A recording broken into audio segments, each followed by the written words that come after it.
اللہ کے رسول صلی اللہ علیہ وسلم نے فرمایا ادبوا اولادکم علی ثلاث خصال،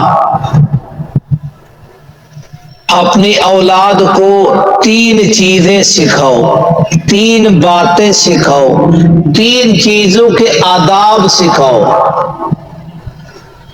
سب سے پہلی حب نبیکم، اپنے نبی کی محبت،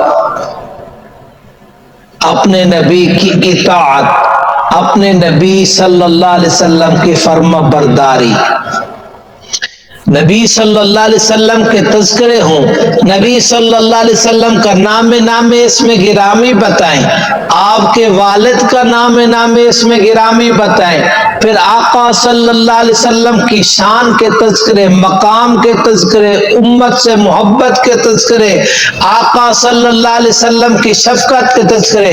فرمایا حب نبیکم، اپنی نبی کی محبت بچوں کے دلوں میں ڈالو، وحب آل بیتہ، اور نبی صلی اللہ علیہ وسلم کی آل کی محبت بھی اپنے بچوں کو سکھاؤ، سمجھاؤ، بتاؤ۔ قرآن مجید کیا کہتا ہے؟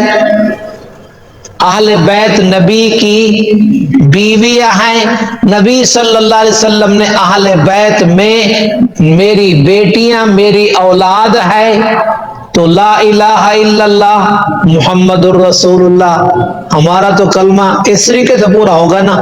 اللہ کی بات قرآن مجید میں اہل بیت، تو اب خلاصہ کیا نکلا؟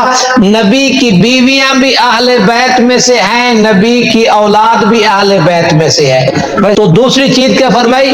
حب آل بیت ہی، نبی صلی اللہ علیہ وسلم کی اہل بیت کے بھی تذکرے کرو۔ اور تیسری چیز وتلاوت القرآن، اور بچوں کو قرآن پاک کی تلاوت سکھاؤ، قرآن مجید سکھاؤ۔ باقی یہ ساری چیزیں سیکھیں گے شاید دنیا کا مستقبل اچھا ہوگا، وگرنہ سارے مستقبل قرآن مجید کے ذریعے سے بہتر ہوں گے۔ لیکن اگر فوت ہو گیا باپ، اس نے قرآن کی تعلیم نہیں دی تھی، قرآن نہیں سکھایا تھا، قرآن کی تعلیم نہیں دی، تو اس کے مرنے کے بعد اس کے لیے کون سا صدقہ جاریہ اور ایصال ثواب کا کام ہوگا؟ یہ ذرا سوچنے کی بات ہے۔